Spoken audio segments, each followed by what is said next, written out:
It's Time Warner Cable's local edition. I'm Brad Pomerance. Our guest today is Bob Blumenfield. He's a member of the California State Assembly.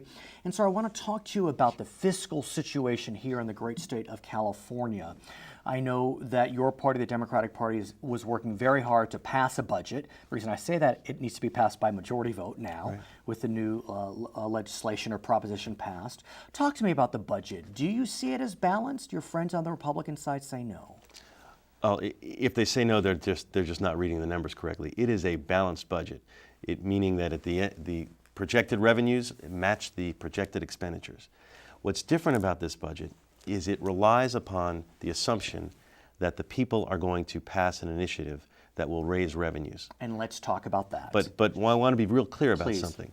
The budget is passed whether or not that initiative passes. So the choice that people are making in November is not whether or not we have a balanced budget. The choice is what kind of California you want to see.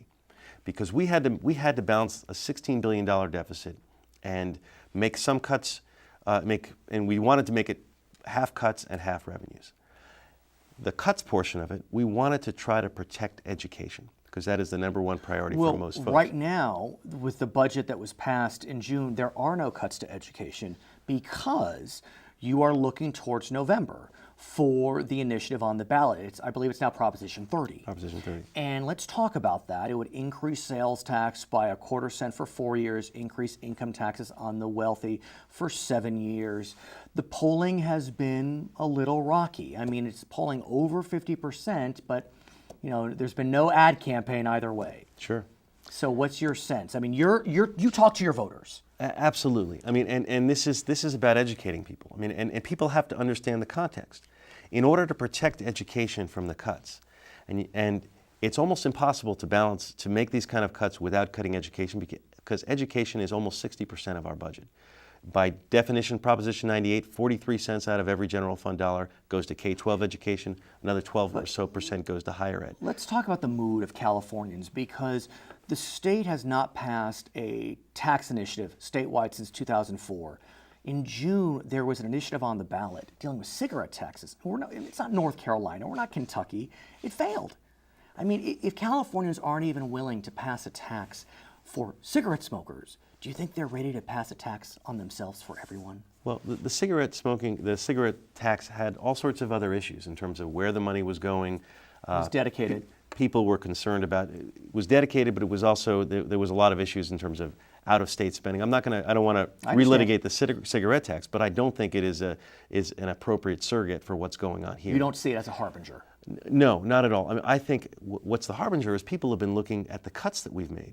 We've made over $56 billion worth of cuts in the last 4 years, almost $20 billion in the last 2 years. And the schools are suffering.